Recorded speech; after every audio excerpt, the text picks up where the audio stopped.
Tonight, Local 22 and our parent company Nexstar presented an exclusive virtual town hall meeting about Washington's response to the coronavirus. 8 congressional leaders from across the Empire State, including the 21st District's Elise Stefanik. Local 22's Devin Bates with that story. Following the passage of a $484 billion COVID-19 relief bill, the representatives of upstate New York are encouraged that COVID-19 testing will get a much-needed boost. Congresswoman Elise Stefanik, who was recently appointed to a bipartisan task force to reopen the economy, sees widespread testing as key to that effort.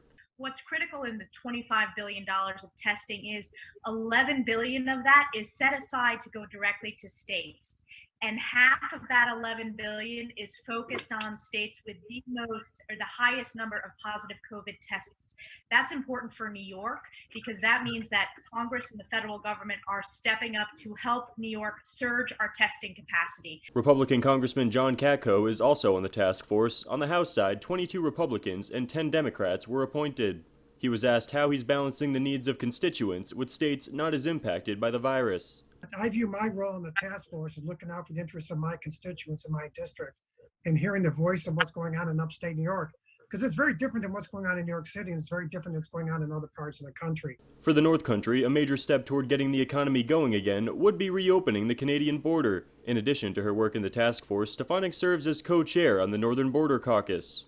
I view my role in the task force is the North Country having a seat at the table. So I've raised northern border issues with the president. And I want to note these are bipartisan issues. I serve as the Northern Border Caucus co-chair with Brian Higgins, a fellow New Yorker. And so much of the manufacturing supply chain in my district is dependent upon that U.S.-Canadian trade. One viewer asked, quote, "Why are you mirroring the president's stance to open up states despite New York losing the most lives and against expert medical advice?" Stefanik said she's tried to work collaboratively and that all upstate representatives are doing what's in their constituents' best interests.